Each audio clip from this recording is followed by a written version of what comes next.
Wir feiern heute Vision Sunday, das heisst, wir schauen führen, was wir das Gefühl haben, dass Gott auf dem Herzen hat für jeden Einzelnen von uns. Aber bevor wir führen schauen wir auch ein bisschen zurück. Stellt euch vor, wir sind in den letzten 2 Jahren um 2000 Personen gewachsen. Und das ist nicht einfach Zahlen und das ist nicht einfach ein Erfolg, den wir feiern, sondern das sind Geschichten, die hinter diesen Zahlen stecken, genauso wie es der Josh erlebt hat. Und das ist einfach super eindrücklich. Der Gott im Himmel ist in unserer Mitte lebendig am Wirken und am Leben verändern und am Menschen anziehen, die hungrig sind nach seiner Liebe, die hungrig sind nach seiner Hoffnung. Was auch super eindrücklich ist, dass auch Small Groups sind am Wachsen. Das ist ja das, was sich unter der Woche trifft. Und das bedeutet, das sind Menschen, je mehr Small Groups es gibt, das heisst, je mehr Menschen öffnen ihr Haus, öffnen ihre Wohnung, die sagen, hey komm, ich nehme ein paar Freunde, ich nehme auch Leute, die ich vielleicht gar nicht kenne, ich stehe an, ich werde Small Group Leiter, ich übernehme Verantwortung und ich lade Leute ein, die bei mir daheim ein Daheim finden, Kollegen finden, wie es Josh gesagt hat, Freundschaften, wo man miteinander unterwegs ist und miteinander Jesus erlebt. Und das ist das, was unsere Kirche ausmacht. Für das bin ich unheimlich. So, ich habe heute Abend das Vorrecht, mit unserem Team zu preachen. So, Vision Sonntag ist für die, die sagen, ICF ist mein Zuhause, ein mega cooler Sonntag und die anderen sagen, ja, ich bin in einem interessanten Sonntag da. Was wir heute machen, sind 3 Dinge. Wir schauen zurück, was hat Gott gemacht im letzten Jahr. Ich finde es mega, mega cool zu schauen, was hat dann Gott bewirkt. Und wir schauen voraus, was hat Gott uns gesagt, was kommen wird in den nächsten Monaten. Und wir schauen heute hoch, auch am Ende, um zu fragen, was hat Gott in mich hineingelegt. Und darum habt ihr so einen Zettel bekommen, der ist nicht für jetzt, der ist für den letzten Teil, den wir dann zusammen noch miteinander hineingehen. Are you ready? So, das Thema heißt heute, Wachstum geschieht nicht automatisch. Das ist so der Übertitel und ich möchte euch mitnehmen. Im Jahre 2025 war unser Vision Statement gewesen vom ICF Zürich, Glauben schüren, Wunder provozieren. Und die Frage war gewesen unserem Team, kann man einfach so einen Titel so setzen? Und der Punkt ist das, im Alten Testament es gibt eine Geschichte, eine Witwe, die hatte nichts mehr zu essen, kein Öl mehr. Es kommt ein Prophet und sagt zu ihr, sammle mal so Krüge ein. Und sie hat dann Krüge eingesammelt bei allen Nachbarn, blaue, gelbe, goldige, große, kleine Krüge. Und es heißt, Gott hat das immer gefüllt. Und es gibt einen Bibeltext, der ist mega traurig, in 2. König Kapitel 4, Vers 6. Und als die Mutter rief, gib mir noch einen Krug mehr, antwortete einer ihrer Söhne, wir haben keinen leeren Krüge mehr. Von da an vermehrte sich das Öl nicht mehr. Das ist ein mega trauriger Bibeltext. Das heißt, in dem Moment, wo du aufhörst, Dinge Gott hinzuhalten im Glauben, füllt es Gott nicht mehr. Und du kannst 25 Jahre von Wunder zu Wunder gehen und irgendwie bist du plötzlich so lazy, man wird bequem, man settelt sich down und merkt plötzlich, irgendwie wird auch ein bisschen lauwarm und Gott macht die Wunder nicht mehr. Und ich habe so, wenn ich auf Social Media unterwegs bin, ist hochinteressant, ich habe diesen Titel gesetzt letztes Jahr im Glauben, der geht durch die Decke und plötzlich während dem Jahr wurde mir bewusst, Glauben schüren, Wunder provozieren ist ein prophetisches Zitat. Im Moment gibt es viele so liberale Theologie. Kennst du liberale Theologie? Liberale Theologie, bitte schaut es nicht an, es macht keinen Spaß. Liberale Theologie sagt, die Bibel ist bloß ein Buch geschrieben von den Menschen. Hat mega Fehler, man kann sich wortwörtlich nehmen. Gott hat sich ja auch weiterentwickelt, wir Menschen auch. Und Gott findet dich in deiner Geschichte. Ich möchte nicht, dass Gott mich in meiner Geschichte findet, ich möchte in der Geschichte von Gott sein. Das ist ein riesen Unterschied. Alles andere ist sackpeinlich. Und zwar, was man dann eben macht, ist, dass man dann plötzlich denkt, gewisse Dinge machen keinen Sinn mehr. Das war schon bei Thomas Jefferson, der Mitgründer von Amerika, hat die Bibel gelesen und hat gesagt, die Bibel hat mega gute moralische Punkte. So ein paar Punkte. Aber er hat gesagt, alle Wunder und alles Göttliche kann man nicht glauben. Er nahm eine Schere, sorry für das Beispiel, und sagte, Jesus ist der Sohn von Gott, hat er gesagt, nee, das kann nicht stimmen. Er ist bloß in Nazareth geboren und hat das so rausgeschnitten. Ja?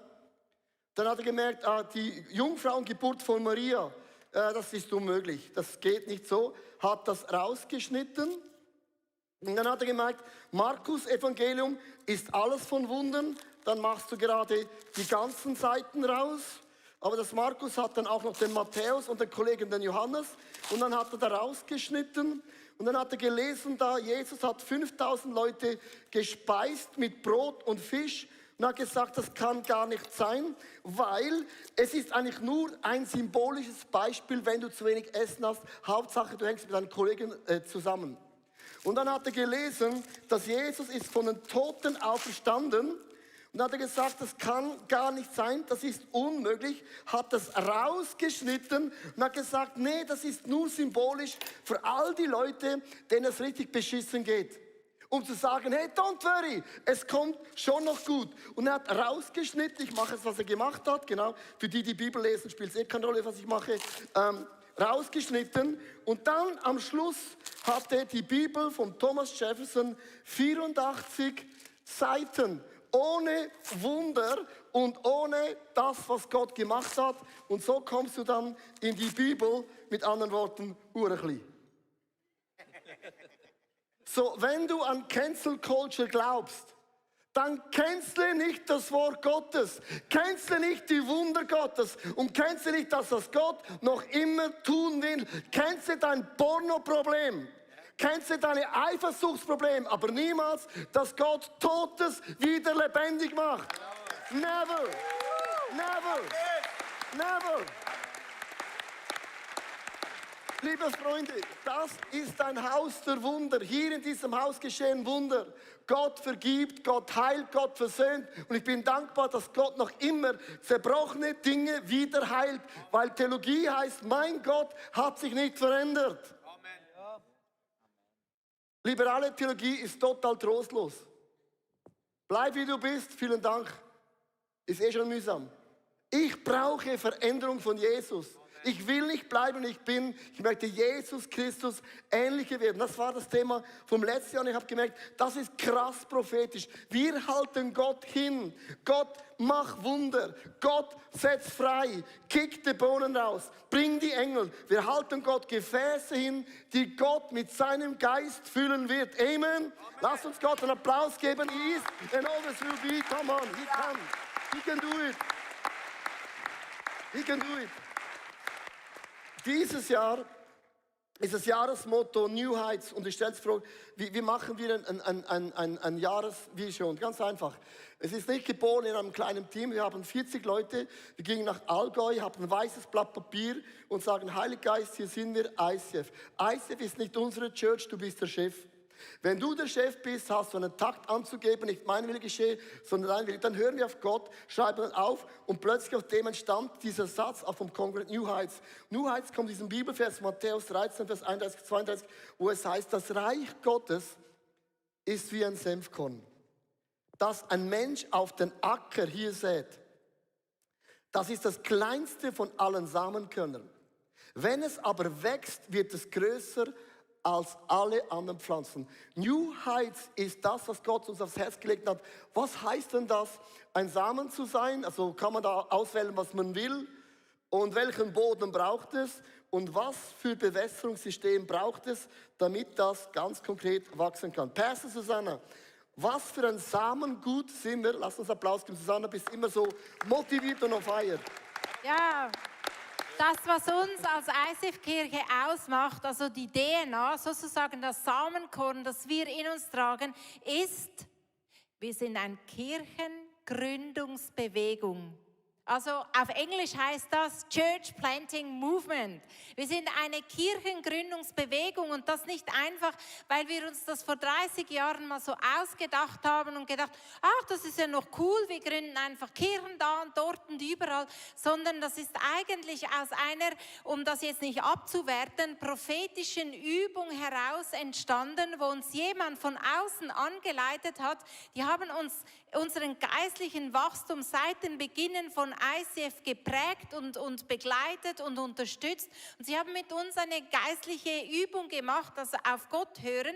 Jeder konnte auf ein Blatt aufschreiben, was er gehört hat. Und am Ende war einfach klar für alle, dass wir jemand aus unserer Leidenschaft aussenden, der damals in Basel eine Kirche gründet.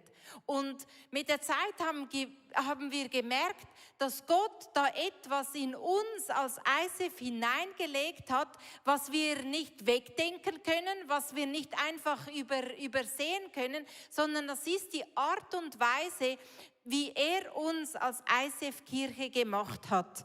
Church Planting Movement. Come on.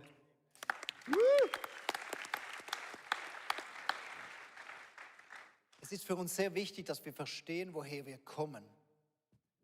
Denn am Anfang, ich weiß noch, als ICF gegründet wurden, sind Leute aus der ganzen Schweiz sind sie hierher gekommen und haben bei ICF Zürich gelernt. Und dann hat es Jesus irgendwann gedreht und hat gesagt, nein, jetzt seid ihr Church Planters. Jetzt schickt ihr von Zürich Leute weg. Es sind zum Teil, eine Zeit lang ist ICF Zürich nicht gewachsen, weil immer wieder ganze Gruppen, 80 Leute nach Bern, 60 Leute ins Mittelland, 30 Leute nach Chur und so weiter, sind immer wieder Gruppen ausgesandt worden.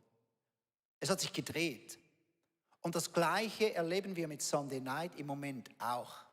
Macht euch ready.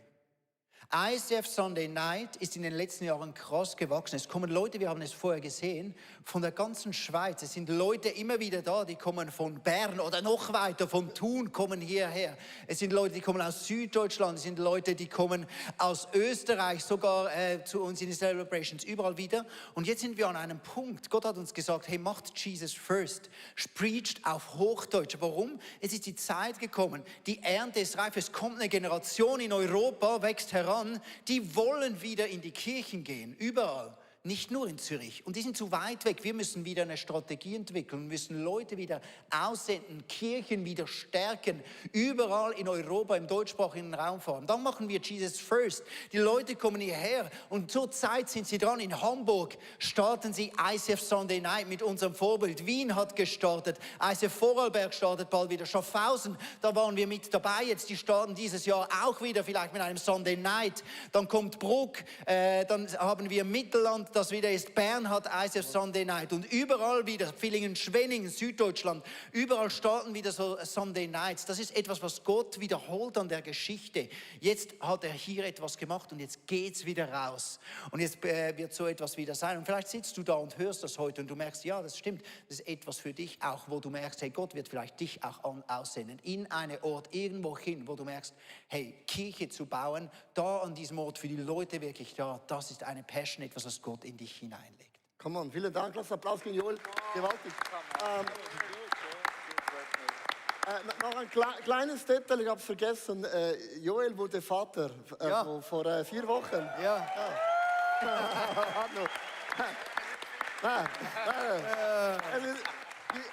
Wir sind zusammen in der Kleingruppe, in Männerkleingruppe. Es war Montagabend um 7:45. Ruft seine Frau ihn an, du musst kommen, es könnte losgehen. Er steht auf, geht raus wie Speedy Gonzales. 2 Stunden später kommt das Baby. Also das war eng. Es war krass eng. Und sie hat nur geschrieben, ich habe so ein kleines Ziehen, ich wünschte, dass du nach Hause kommst. Sie hat nicht gesagt, es kommt, aber ich habe es gespürt. Genau. Gespürt, jetzt geht's los, es ist Genau. da. Danke, warst du schnell zu Hause. Applaus für meinen Vater. Wow. Also, ihr Lieben, das Samenkorn, das Senfkorn besteht darum, Gott gibt einen Auftrag. Und was wir euch heute Abend erklären möchten, ich weiß nicht, was du von ICF schon gehört hast oder was für Geschichten du erzählt hast. Aber wir wollten keine Kirchen gründen. Nie. Wir haben zu Gott gesagt, wir gründen eine Kirche in Zürich, die wird groß und dann sterben wir in der schönsten Stadt der Zürich. That's it. Als Gott gesagt hat, wir müssen Kirchen gründen, haben wir geweint. Ich habe zu Gott gesagt, warum machst du das? Haben wir gesündigt? Willst du uns zerstören? Das war unser Herz. Heute glauben Leute, ICF ist so arrogant geworden. Nein, wir haben geweint. Warum wir? Nimm doch jemand anderes.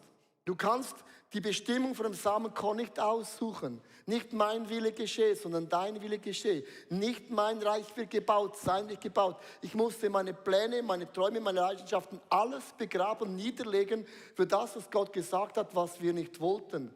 Und irgendwann haben wir geschnallt, wir müssen richtig doof und blind sein. Es gibt einen Ort, wenn wir Church Planting gemacht haben, das ist so die Erde spielt eine Rolle. Du kannst den Samengut nicht einfach irgendwo hinsetzen. Das Samenkorn und die Erde muss zusammenpassen. Es gibt Orte, wo deine Begabung aufblüht und es gibt Kirchen, wo du aufblühst und es wird Kirchen gehen, wo du nie aufblühen wirst, weil du passt da nicht hinein. Ist nicht, dass die Kirche ist falsch, du bist falsch, es matcht nicht. Kannst du mich vorstellen in der katholischen Kirche? Gut, Leo hat ein Potenzial, der Papst. Zum Erklären, es muss in dem Sinne matchen. Ganz kurz, als wir dann Gott gesagt, wir müssen Kirchen gründen, war die Frage gewesen, ja, wie nennen wir uns? Was ist unser Logo? Das Logo ist das Branding Matters. Und wir haben gesagt, es ist eine Bewegung vom Heiligen Geist. Wir haben das nicht erfunden.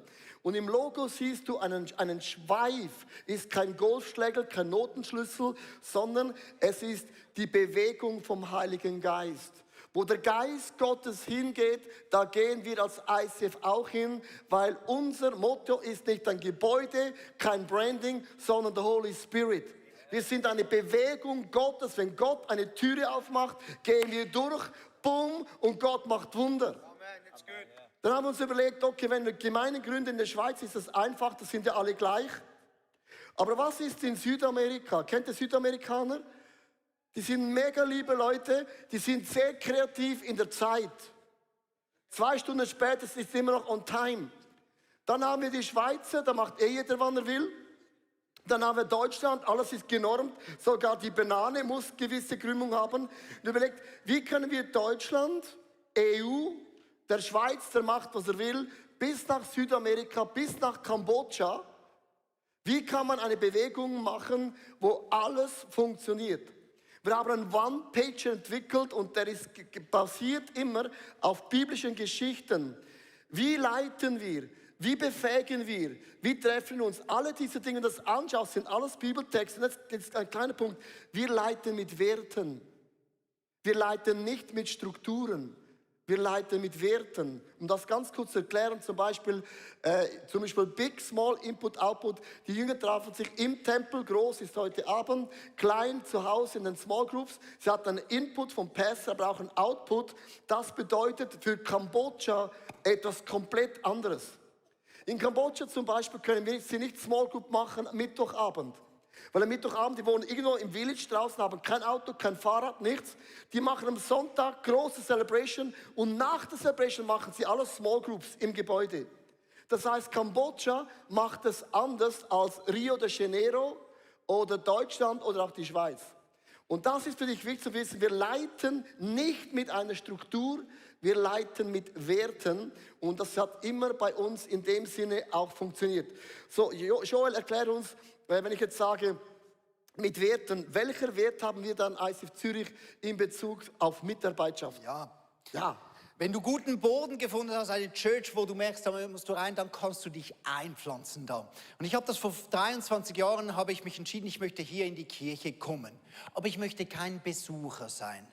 Ich möchte mich reinpflanzen. Ich möchte einen Ort hier im ICF haben, wo ich das Big erlebe, die Celebrations, wo ich aber auch das Small erlebe, wo ich Freundschaften erlebe und irgendwo mitschaffen kann. Ich möchte Input hier erhalten, ich möchte wachsen geistig, aber ich möchte auch hier Teil dieser Mission sein. Ich möchte es zu meiner Berufung machen, im ICF etwas mit beizusteuern durch meine Fähigkeiten und Talente. Und liebe Freunde, wenn es um Berufung geht oder deine Bestimmung im Leben zu finden, dann ist das nie nur, dass du verstehst, was Gott ganz individuell über deinem Leben plant. Es hat immer auch damit zu tun, dass du selber Teil von etwas wirst, wo Gott eine Berufung für eine Gemeinschaft hat. Weißt du, als Jesus, wir dürfen nicht vergessen, als Jesus den Missionsbefehl gab seinen Jüngern, hat er nicht 11 Einzelcoachings gemacht, um jedem zu sagen, was er mit seinem Leben vorhat. Zunächst mal hat er ihnen gesagt, ich habe einen Plan für euch gemeinsam. Geht in alle Welt, macht die Menschen zu Jüngern, lehrt sie halten alles, was ich befolgt habe und tauft sie auf den Namen des Vaters, des Sohnes und den Heiligen Geist. Matthäus 28. Und so ist es immer noch heute. ICF hat eine Mission gekriegt, dass wir da in dieser Welt sind, dass Menschen Jesus ähnlicher werden, furchtlos leben und ihr Umfeld positiv verändern. Und da habe ich gemerkt, da klinke ich mich mit ein mit meinem Leben. Und ich bin vor 23 Jahren hierher gekommen und habe gesagt, hey, wo braucht es Leute? Ihr dürft mich einteilen, wo auch immer ihr mich braucht. Aber ich möchte lernen und suchen weiter in dieser Church. Wo ist ein Ort, wo ich mich mit einklicken kann in diese Mission, wo ich die Kirche sagt, hey, wir gehören Jesus, schreibe du deine Geschichte mit uns als Kirche und ich sage, ich möchte Teil dieser Geschichte sein. Das war mein Mindset.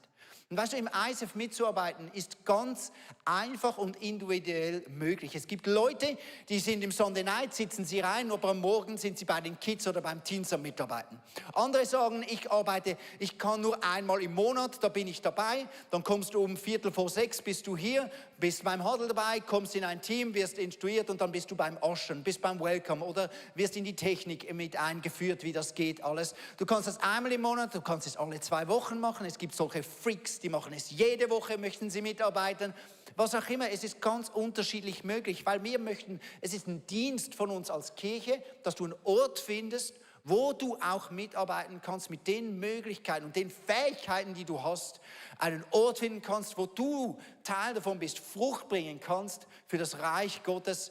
Wir brauchen dich als ICF Zürich und wir helfen dir sehr gerne. Unser Connect-Team hilft dir jeden Sonntag, deinen Platz zu finden, dass du eben auch merkst, du wächst so in deine Bestimmung hinein.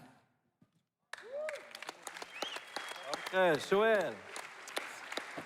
Ja, lass uns noch mal diesen Bibelvers anschauen. Wir haben das Senfkorn, das wird gepflanzt in die Erde und dann steht, es wächst und wird zu einem der größten Bäume. Es ist eigentlich das kleinste aller Samenkorne, aber es wird zu einem der größten Bäume. Das ist eigentlich ein richtig cooler Bibelvers, oder? Wenn man eigentlich Aktien investiert, ich suche genau solche Aktien. Wenig investieren und ein riesiges Kickback, stimmt? Also es ist der kleinste Same, aber er gibt einer der größten Bäume. Das sind auch Good News für unsere Bauern zum Beispiel, den Dom, der da sitzt, oder? Du pflanzt deinen Samen in die Erde und boom, zack, boom, Schakala, ist schon die Ernte da. So muss es sein, oder? So macht es wahrscheinlich bei dir auf dem Bauernhof. Es ist aber auch Good News für uns als ein Church Planting Movement. Das heißt, wenn Menschen bei uns in die Church hineinkommen, sie werden Teil einer Small Group, eines Teams, wie Joel gesagt hat, man pflanzt sie in die Erde und dann macht es boom, zack, Schakala. Und schon die neuen Pastors da, oder? Schon wieder neue Leute ready, die hinausgehen und Kirchen gründen. Du machst eine Small Group, klein irgendwo und boom, zack, ist schon eine Kirche. Ich weiß, ihr werdet da nicht so heiß, ihr kennt die Bibel besser. Wenn man nämlich diesen Vers anschaut, dann steht hier, wenn es wächst. Das heißt, vom Moment an, wo man es in den Boden pflanzt, in eine Small Group, wo jemand in ein Team hineinkommt, dann braucht es Zeit. Langweilig, man sieht es nicht. Es braucht Zeit, Wachstum braucht Zeit. Und das Zweite, das Wort wenn impliziert eigentlich auch, es könnte eine Möglichkeit geben, dass es eben nicht wächst. Deshalb braucht es eine Strategie. Wie kommen wir denn daher, dass es wirklich dann wächst? Ja, wir müssen dieses Samenkorn begießen, da braucht es Wasser.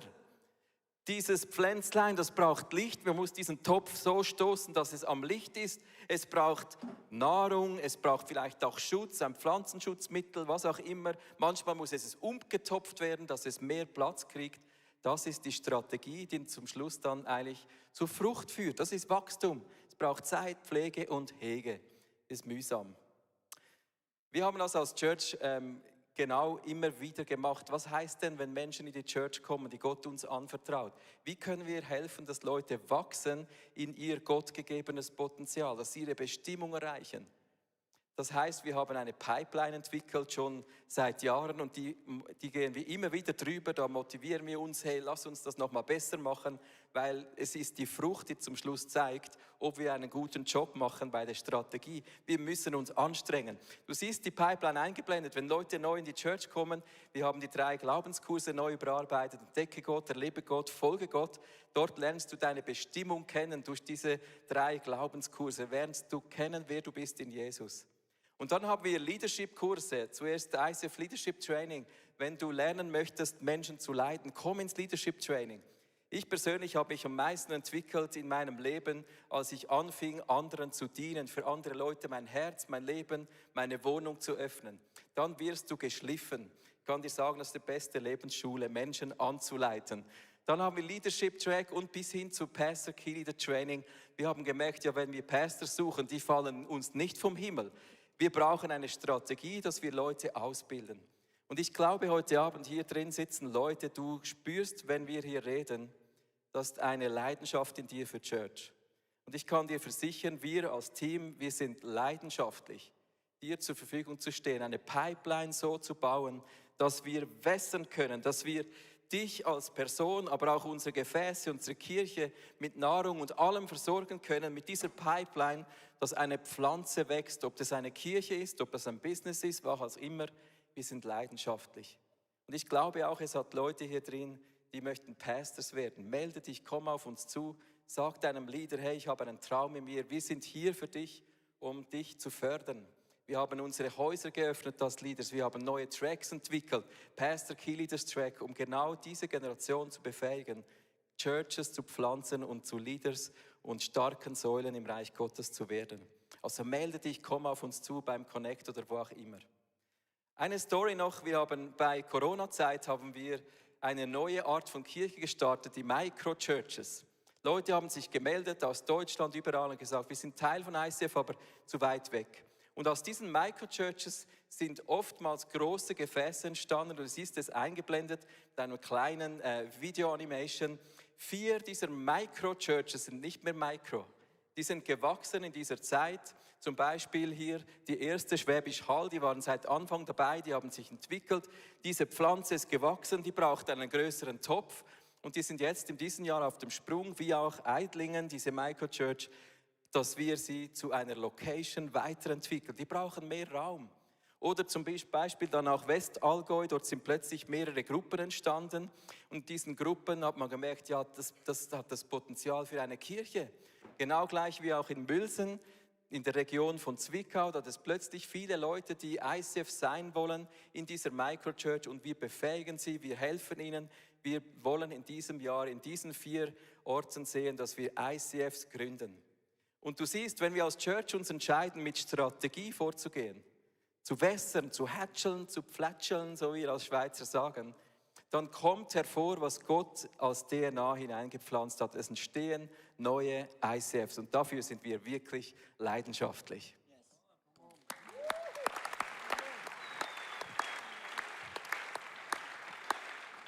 Also du siehst, es beginnt mit einem Samenkorn. Wir haben nicht diese Vision selber ausgesucht. Das ist mir mega, mega wichtig. Diese ICF-Vision ist nicht auf unserem Mist gewachsen. Jesus ist unser CEO. Er ist der Chef von dieser Church. Wir sind es nicht. Also mit anderen Worten, du gehörst nicht uns. Wenn du Probleme hast, ist das Problem von Jesus. Ich sage mir, Jesus sind deine Leute, schau du. Sage ich, God bless you. Viel Spaß. Das Zweite ist, es braucht einen Boden, wo etwas eben auch connected, aber dann braucht es eine Strategie und eine Strategie wird das Ganze nicht wachsen. Wir haben jetzt zurückgeschaut, das hat Gott gemacht. Wir schauen nach vorne, New Heights. Wir werden am Ende von diesem Jahr größer werden, das hat Gott versprochen, wird sein in allen Aspekten. Wir sind um 2000 Leute gewachsen in 2 Jahren, das muss dir mal geben. 2000 ist mehr Leute als im Fußballstadion von Zürich. Bei einem GC-Spiel, bei Aarau sind es 500. Habt ihr das Bild von 2000 Menschen? Das ist dieser Saal heute Abend in 2 Jahren. Das ist eine krasse Story, was Gott gemacht hat. Ich möchte dich einladen, aufzustehen, die Karte nach vorne zu nehmen. Wir gehen in den 3. Teil. Jetzt kommst du heute Abend dran. Was hat das mit mir zu tun? So, nimm die Karte nach vorne, Microchurch Online, auch im Club. Und da steht drauf New Heights und diesen Bibeltext, den wir heute vorgelesen haben. Wenn du ihn drehst, gibt es 3 Fragen. Was ist meine Bestimmung?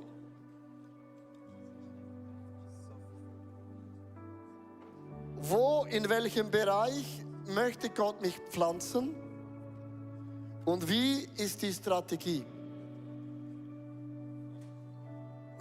Hör mal ganz kurz zu. Wenn du das heute Abend liest, sagst du, ja, danke vielmals, das ist eine Überforderung. Ich traue dir heute Abend zu, dass Gott zu dir spricht. Ich war 18 Jahre alt, wo Gott zu mir gesprochen hat, akustisch. Ich werde ein Evangelist werden. Ich hatte als Kind immer eine Leidenschaft für Kirche. Ich liebe die lokale Kirche. Ich bin bis heute lokal verwurzelt. Auch wenn ich die Hälfte vom Jahr reise, ich liebe die Church. Ich liebe Zürich. Aber ich bin auch ein Evangelist.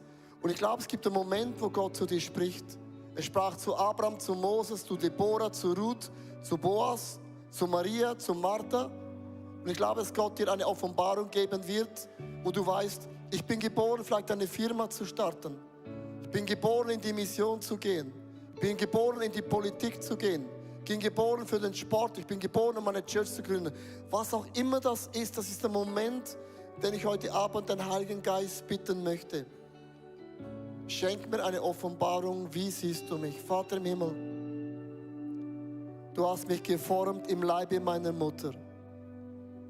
Als noch kein Tag da war, hast du mich kunstvoll gebildet. Und du hast einen DNA in mich hineingelegt, den ich nicht aussuchen konnte. Du hast mir Talente und Fähigkeiten anvertraut, die habe ich mir nicht aussuchen können. Du hast es für mich ausgesucht.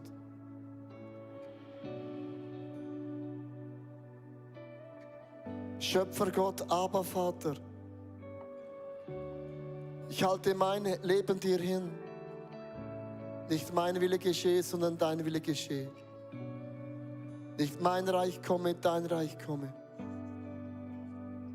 Ich lege heute Abend meine Krone nieder vor dir. Ich bin nicht würdig, dir entgegenzutreten.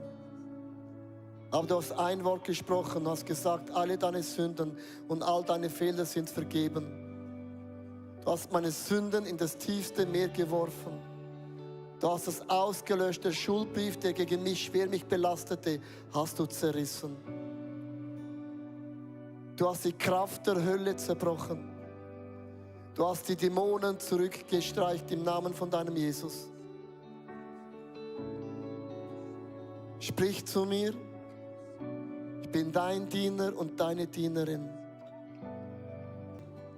Das Thema heißt ja New Heights in diesem Jahr. Und ich mag mich an das Alter erinnern, als ich 18 Jahre alt war. Ich hatte von vielen Dingen keine Ahnung. Ich hatte von Sexualität keine Ahnung. Ich hatte von Finanzen keine Ahnung. Und ich kam in die Church und habe Prinzipien gelernt, wo Jahre später ich merke, Gott hat mein Leben verändert. Meine Frau und ich, wir haben ein Buch geschrieben und ich erkläre euch, warum ich das jetzt sage. Gesegnet wie niemals zuvor. Und es geht um Finanzen. Und Finanzen ist oft so ein Thema, was man ein bisschen Angst hat. Ja, die Kirche will mein Geld stehlen. Oft verstehen wir nicht, das ist das Gegenteil. Es gibt Prinzipien, die funktionieren. Und ich habe alles von den letzten 30 Jahren, was ich gelernt habe über Finanzen. Und ich habe viel gelernt. Ich habe viele Dinge falsch gemacht, aber ich habe Dinge richtig gemacht. Jetzt im Nachhinein. Und ich bin gestartet als ein Offset-Drucker. Ich hatte kein Finanzen auf dem Bankkonto. 30 Jahre später, ich bin ein gesegneter Mann. Ich habe eine Frau. Ich habe 2 Söhne, Schwiegertöchter. Wir sind Großeltern. Und Gott hat uns gesegnet mit so viel Segen. Und wieso möchte ich euch dieses Thema durchgehen? Weil ich habe ein Slide mitgebracht. Ich habe gegoogelt, 43% in Europa von Gen Z, das seid ihr, haben Schulden. 43% in Europa haben Schulden. Also wenn du mit 18 Jahren, mit 16 Jahren Schulden hast, dann hast du etwas Falsches gelernt. Und man kann und man muss aus Schulden rauskommen. Und man sagt, der größte Teil hat Angst von der Zukunft, dass deine Finanzen nicht genügen werden. Das heißt, das Thema Finanzen ist für eure Generation ein krasses Thema. Und ich habe mich entschieden, ein Buch zu schreiben, wo euch dabei hilft. Und das Buch, die ganzen Finanzen gehen in ICF Zürich. Ich und meine Frau, wir verdienen nichts. Wenn du sagst, ich habe kein Gehalt, keine Finanzen, geh einmal nicht in den McDonald's und kauf das Buch, weil das wird dein Leben auf den Kopf stellen. Ich habe Dom Hab gefragt, ob er ganz kurz was sagen kann. Lass uns ganz kurz Dom einen Applaus geben.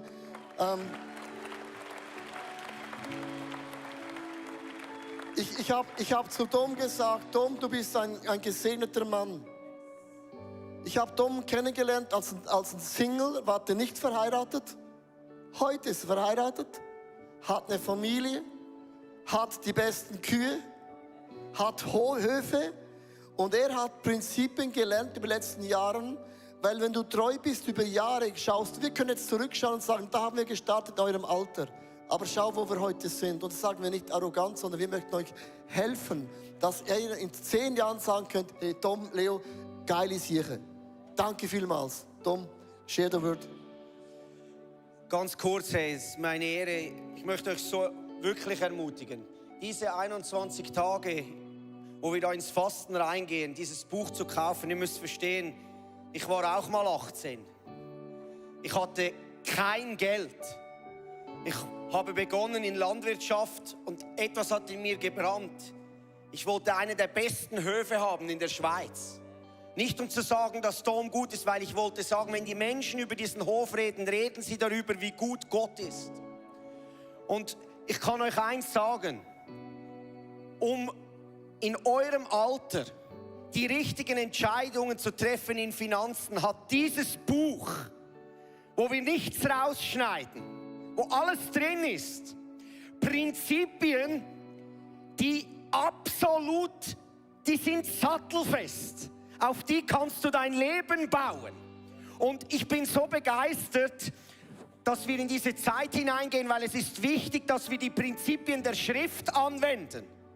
Weil in Sprüche 10,22 heißt es, der Segen des Herrn macht ein Menschen reich. Und da geht es nicht um ein Wohlstandsevangelium, sondern da geht es darum, richtige Entscheidungen unter den Prinzipien Gottes zu treffen, damit du mehr als gesegnet bist für deinen Nächsten. Dass du in 20 Jahren zurückschaust und deinen Kindern etwas zu hinterlassen hast. Und das wünsche ich mir für dich. Du siehst, ich brenne. Warum? Ich bin an einer Predigt vorbereitet für den März über den 10. Ich sage euch, Freiheit erwartet euch. Und das ist die Freude des Gebens, weil Gott ein guter Gott ist. Steigt ein, kauft dieses Buch und werdet verändert und bekommt Richtung für euer Leben. Come on, bro. Come on, bro. Thank you so much. Woohoo! So, ich möchte euch noch ganz kurz erklären, wie funktioniert das. Das erste Teil vom Buch, das braucht 2 Wochen. Von jetzt 2 Wochen habt ihr Zeit, um zu überlegen, wie faste ich, mit wem faste ich und welches Finanzthema will ich anpacken. Geld ist der Mammon. Wenn du Schulden hast, dann ist der Geist vom Mammon hat dich gepackt. So überleg dir, welches Thema will ich anpacken. Das braucht 2 Wochen Vorlauf. Das ist das erste Teil vom Buch. Warum fasten, wie fasten, mit wem fasten, für was faste ich in dem Sinne. Ich werde eine Leberkur machen. Ich muss da Dinge kaufen, damit ich ready bin. Und wenn ich unterwegs bin, habe ich einen Mixer dabei, die Bibel und der Mixer, das Wort Gottes und meine Diät. Und dann werden wir am Montag, den 9. März, werden wir jeden Morgen, ich und meine Frau, 21 Tage, jeden Morgen 10 Minuten eine Andacht machen aus diesem Buch. Und ihr könnt es dann irgendwann am Tag zuhören. Und um 6:45 machen wir das auf Englisch, also auf 2 Sprachen. Wir nehmen euch mit in 21 Tagen. Jetzt musst du wissen, ich faste nicht gerne. Aber das Resultat vom Fasten ist krass. Und ich möchte dich bitten, einzusteigen und sagen, ich schaue kein Netflix, ich gehe nicht in das Kino, ich kaufe mir keine Kleider, keinen Matcha, kein Red Bull. Wenn jeder von uns verzichtet auf etwas, wirst du nach 21 Tagen merken, du bist nicht mehr die gleiche Person. Für mich ist es ein heiliger Moment. Heute Morgen habe ich zu euren Eltern gesprochen, da habe ich gedacht, da kann man nur noch retten, was es zu retten gibt. Aber ihr habt ein Alter, wo ihr die Weichen stellt. Und euer Alter ist umkämpft. Wenn Leute sagen, ich glaube nicht an den 10., ich wäre heute nicht da, wo ich wäre, ohne zu geben. Du kannst Gott nicht überbieten. Mein Gebet heute ist, dass diese Predigt direkt in dein Herz gesprochen hat. Und wenn sie das getan hat, dann nimm dir doch einen Moment Zeit und schreib dir auf, was der Heilige Geist zu dir sagt. Dann vergisst es du auch nicht. Und möchtest du mit uns weiter connecten, dann findest du unter diesem QR-Code alle möglichen Kanäle oder komm doch mal bei uns in Zürich vorbei. Bis bald.